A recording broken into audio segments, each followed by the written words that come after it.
হরে কৃষ্ণ শুধু ভক্তমণ্ডলী, আপনারা কেমন আছেন? সকলে ভালো আছেন তো? ভগবানের কাছে আশীর্বাদ করি আপনারা সকলে ভালো থাকবেন। আমার নাম সুজয় নৃসিংহ দাস। আপনারা দেখছেন ইউটিউব কৃষ্ণ দাস টিভি। অবশ্যই যারা যারা এই কৃষ্ণ দাস টিভিটিকে সাবস্ক্রাইব করেননি, এখনই সাবস্ক্রাইব করুন আর কৃষ্ণ দাস টিভির সদস্য হয়ে যান। তো আজকে আমি আপনাদেরকে নিয়ে যাবো ডোমজুর ইস্কন মন্দিরে। সেখানে নগর সংকীর্তন হচ্ছে, তো সেটা আমি আপনাদের দেখাবো আর ঘুরে ঘুরে কিছু দেখাবো। তো চলে যাব ডোমজুর ইস্কন মন্দিরে। সেখানে যে আমি আপনাদেরকে সানডে রবিবার সেখানে নগর সংকীর্তন হয়।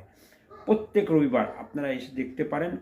ঠিক 5:30টার সময় শুরু হয়, আধ ঘন্টা চলে, তারপরে তুলসী আরতি, তারপরে সন্ধ্যা আরতি, এইগুলো হয়। তো অবশ্যই আপনারা সানডে রবিবার আসুন, নগর সংকীর্তন আপনারা অংশগ্রহণ করুন। আর যারা যারা এখনও পর্যন্ত সাবস্ক্রাইব করেননি তাদেরকে অনুরোধ রইল এই নতুন চ্যানেলটিকে অবশ্যই সাবস্ক্রাইব করবেন। তো চলুন চলে যায় সেই হাওড়া ডোমজুর ইস্কন মন্দির। হরি